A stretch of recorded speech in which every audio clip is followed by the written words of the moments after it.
Komisaris PT Persib Bandung bermartabat sekaligus manajer Persib Bandung Umum Mokhtar menilai BRI Liga 1 2024 tidak memerlukan wasit asing. PSSI dan PT Liga Indonesia Baru telah memutuskan untuk menggunakan wasit asing di BRI Liga 1 musim ini untuk menjadi contoh dan menularkan ilmu kepada pengadil pertandingan lokal. Penugasan PSSI terhadap wasit asing di BRI Liga 1 tidak akan terlalu sering atau setiap matchday, melainkan kemungkinan hanya dilakukan 2 pekan sekali. PSSI dan PT LIB telah menunjuk Adam Makame dari Yordania sebagai wasit asing pertama yang memimpin di BRI Liga 1 musim ini. Pengadil lapangan berusia 37 tahun tersebut menjadi wasit untuk partai Semen Padang kontra Borneo FC dalam pekan pertama lalu. Sebaliknya, Umum Mokhtar senang dengan penerapan VAR di BRI Liga 1 musim ini. Pria yang akrab disapa Pak Haji ini menilai keberadaan VAR dapat membuat pertandingan berjalan lebih adil. Sebetulnya tidak perlu wasit asing. Kalau kita sudah mempunyai niatan baik, sudah saja. Kenapa harus wasit asing? Dikasih tanda saja. Oh, wasit ini sebenarnya wasit bagus, tapi dia suka masuk angin. Begitu saja. Dikasih tanda. Itu lebih bagus. VAR menentukan kalau ada kesalahan. Jadi di situ terbuka. Alhamdulillah tidak ada kong kali kong. Ini lebih baik PSSI dan PT LIB. Mudah-mudahan wasit juga lebih bagus. Jelas Umum Mokhtar.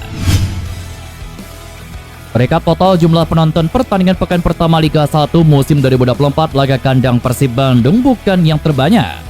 Jumlah penonton yang hadir menyaksikan langsung pertandingan Persib kontra PSBS Biak mencapai 10.949 orang, namun bukan yang terbanyak di pekan pertama. Sebab jumlah penonton laga Persib kontra PSBS Biak masih kalah banyak dibandingkan pertandingan Persebaya Surabaya kontra PSA Sleman dan laga Persija Jakarta kontra Barito Putra. Seperti dilihat dari laman resmi PT Liga Indonesia Baru, laga Persebaya kontra PSA Sleman di Stadion Gelora Bung Tomo menjadi laga dengan jumlah penonton terbanyak, yakni sebanyak 25.632 orang. Sementara total jumlah penonton yang menyaksikan langsung pertandingan pada pekan pertama Liga 1 2024 di stadion mencapai 62.541 orang. Laga Persija kontra Barito Putra di Jakarta International Stadium pada minggu lalu tercatat disaksikan 15.971 penonton dan jadi yang terbanyak kedua. Sementara itu duel Semen Padang kontra Borneo FC di Stadion PT IKA Jakarta tercatat sebagai laga paling minim penonton dengan total disaksikan oleh 165 orang. Melewatkan hampir 10 tahun tidak berkompetisi di kancah Asia, Persib Bandung akan kembali merasakannya pada musim ini berlaga di AFC Champions League 2. Hal itu sebuah pencapaian karena Persib Bandung juara di Liga 1 musim lalu. Terakhir kali Persib Bandung bermain di kompetisi Asia ialah tahun 2015 ketika titel kompetisi masih bertajuk AFC Cup. Kapten tim Persib Bandung Mark Anthony Klopp tidak ingin timnya hanya sekedar lewat di fase grup. Dia punya target membawa Persib Bandung lolos ke fase selanjutnya. Mark Klopp tahu itu tidak akan mudah karena sesuai pot yang ditempati Persib Bandung saat drawing nanti, mereka bisa langsung satu grup dengan wakil Jepang atau Korea Selatan, dan mungkin Australia ataupun Vietnam, serta wakil dari Thailand ataupun Hong Kong. Drawing ACL sendiri akan dilakukan pada hari Jumat 16 Agustus 2024 besok. Marco berambisi untuk mampu merebut posisi pertama ataupun kedua klasemen grup. Ia menegaskan demi meraih level selanjutnya, Persib Bandung harus serius pada kesempatan tampil di Asia ini. Pemain kelahiran Belanda ini terakhir kali bermain di kompetisi Asia pada tahun 2019 sama membela PSM Makassar usai juara di Piala Indonesia 2018. Kembali ke kompetisi tersebut, ia optimistis dengan materi skuad Pangeran Biru yang ada. Pelatih Persib Bandung Bojo Rodak telah memperkuat kedalaman tim dengan mendatangkan 5 pemain berkualitas. Sebut saja nama seperti Gustavo Franca dan Matteo Kocijan dalam posisi bertahan. Sedangkan ada Malis, Dimas Draja, dan Melson Lima di posisi penyerangan. Pasti, kami mau kasih Indonesia bangga, karena ini mempertahankan nama Indonesia di luar kompetisi. Kami harus punya prestasi baik. Tidak mau hanya di grup stage saja. Kami mau lolos dari grup.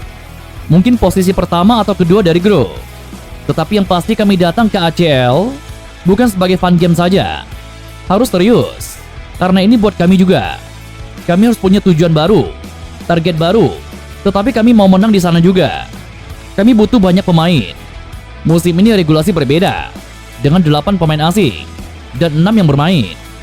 Kami bermain di AFC, ada liga juga, banyak pertandingan. Kami butuh banyak pemain yang bagus. Dan semoga untuk Matteo dan lainnya, dia kasih yang terbaik untuk Persib Bandung. Kami akan memastikan mereka kan seperti di rumahnya sendiri. Jelas Marc Anthony Klopp. Kabar buruk harus diterima pelatih Persib Bandung Bojo Nodak usai menyelesaikan laga perdana Liga 1 2024 dengan baik. Sebab ia dipastikan kehilangan salah satu pemain andalannya, yakni Marc Anthony Klopp, karena sang gelandang mengalami cedera. Marc Klopp bahkan terlihat merasakan nyeri saat menjalani latihan di Stadion Arca Manik Bandung pada Senin kemarin, sehingga sang kapten Persib Bandung ini tidak bisa melanjutkan program latihan sampai tuntas. Dokter tim Persib Bandung Muhammad Rafi Gani mengatakan Marc Anthony Klopp merasakan nyeri di bagian betisnya. Namun pihaknya belum bisa membeberkan secara rinci mengenai cedera yang dialami sang pemain. Rafi memastikan cedera yang dialami Marc Anthony Klopp ini sudah lama dirasakan. Tepatnya terjadi sejak game internal sebagai salah satu persiapan menghadapi PSBS Biak.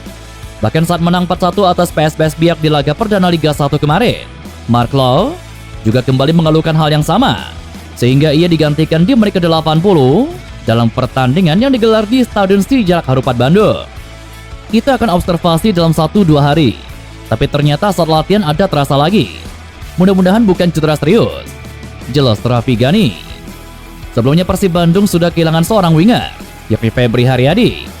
Pemilik nomor punggung 13 itu harus beristirahat selama 6 bulan akibat mengalami cedera LCL dan juga ACL. Pemain asing Liga 1 ramai dirumorkan menjadi pemain naturalisasi timnas Indonesia setelah banyaknya pemain yang sudah tinggal lama di Indonesia. Sebut saja nama seperti Ciro Alves dan David da Silva yang sudah bergabung dengan tim Liga 1 sejak tahun 2019 lalu. Kemudian ada Nick Kuipers yang tiba di tahun yang sama dengan membela Persib Bandung dan tidak pernah hengkang.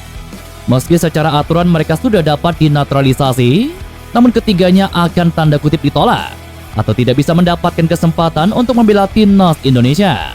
Padahal timnas Indonesia tengah membutuhkan pemain di berbagai posisi. Sebut saja pemain belakang dengan absennya beberapa pemain andalan Sintayong seperti Jordi Amat dan juga Justin Hubner. Kemudian di lini depan yang tidak kunjung membaik meski ada Rafael Struij dan Ragnar Oratmangun. Meski bisa menjadi pilihan dan peluang untuk naturalisasi bisa didapatkan, namun Nick Kuipers, David da Silva maupun Ciro Alves akan sulit untuk mengisi pos tersebut di timnas Indonesia. Dan berikut alasan pemain asing Persib Bandung tidak bisa dinaturalisasi. Yang pertama, syarat tinggal di Indonesia. Syarat dasar warga negara asing untuk mendapatkan paspor Indonesia adalah tinggal selama 5 tahun secara beruntun, maupun 10 tahun jika sering kembali ke negara asalnya. Meskipun Ciro Alves dan Nick Kuipers sama-sama tinggal di Indonesia sejak tahun 2019 lalu, ternyata keduanya tidak sepenuhnya tinggal selama 5 tahun di Indonesia. Pandemi COVID-19 dan tidak adanya kompetisi sepak bola membuat Ciro Alves dan Nick Kuipers sempat kembali ke kampung halaman mereka. Bahkan Ciro sempat terkena COVID-19 saat akan bergabung dengan Persib Bandung pada tahun 2022 lalu. Nick Kuipers pun sempat kembali ke Belanda selama pandemi berlangsung sehingga syarat tersebut tidak dapat terpenuhi. Yang kedua, pemerintah tidak lagi mengizinkan naturalisasi non-keturunan untuk para atlet. Pemerintah tidak lagi mengizinkan naturalisasi bagi atlet non-keturunan. Bahkan Marc Klopp menjadi pemain terakhir yang mendapatkan paspor Indonesia pada tahun 2021 lalu. Meski memiliki keturunan Indonesia, Marc Anthony Klopp ternyata tetap harus memenuhi syarat 5 tahun tinggal di Indonesia karena tidak memiliki keturunan langsung alias lebih dari 2 generasi. Aturan lisan tersebut diucapkan Menteri Pemuda dan Olahraga Republik Indonesia, Dito Aryo Tejo, demi memuluskan peluang atlet diaspora untuk membela timnas Indonesia di berbagai cabang olahraga. Alasan ketiga, faktor usia. Usia Nick Kuipers, Ciro Alves dan David da Silva sudah tidak lagi muda, sehingga kesempatan bermain di timnas Indonesia hanya bisa sebentar. Nick Kuipers tahun ini sudah berusia 31 tahun, dan bahkan Ciro Alves sudah berusia 35 tahun pada tahun ini. Begitu halnya dengan David da Silva. Hal ini tidak sejalan dengan keinginan Sintayong untuk meregenerasi timnas Indonesia agar membangun tim jangka panjang. Bahkan meski disiapkan untuk turnamen seperti Piala AFF sekalipun, ketiganya akan sulit membela timnas Indonesia karena kerap menjadi andalan Persib Bandung. Winger Persib Bandung Febri Haryadi telah melalui proses operasi lutut pada Selasa kemarin di salah satu rumah sakit di Bandung. Operasi Febri berlangsung sekitar 2 jam. Kini sang pemain harus menjalani pemulihan panjang. Seperti diberitakan sebelumnya, Febri mengalami cedera ligamen saat berlaga di turnamen pramusim Piala Presiden 2024. Febri mengalami cedera ACL dan juga LCL pada lutut kirinya. Recovery Febri akan berlangsung minimal 6 bulan. Artinya pemain yang pernah membela timnas Indonesia itu bakal absen di beberapa laga Persib di Liga 1 2024. Febri operasinya lancar. Kemarin malam pukul 7 malam, Febri berada di ruang operasi selama 2 jam kurang lebih. Recovery alhamdulillah lancar, sampai bisa merumput lagi minimal 6 bulan. Ada proses tahapannya. Nanti dipantau hasil operasinya, sambil ada proses pemulihan. Jadi terus dipantau selama 6 bulan ini. Sebab nanti juga ada program yang harus dijalani Febri di fisioterapi. Jelas Raffi Ghani.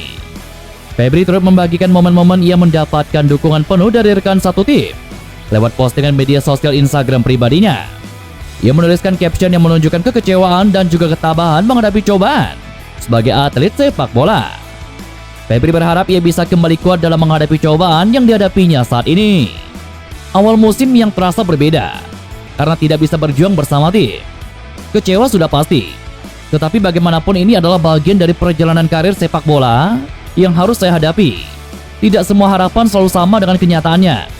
Kita tidak pernah tahu apa yang terjadi di depan. Apapun bisa terjadi. Pada akhirnya, saya belajar lagi bahwa apa yang sedang terjadi dalam kehidupan kita hari ini adalah bagian dari perjalanan menuju tujuan. Tidak ada jalan pendakian menuju puncak tertinggi dengan melewati jalan yang mudah.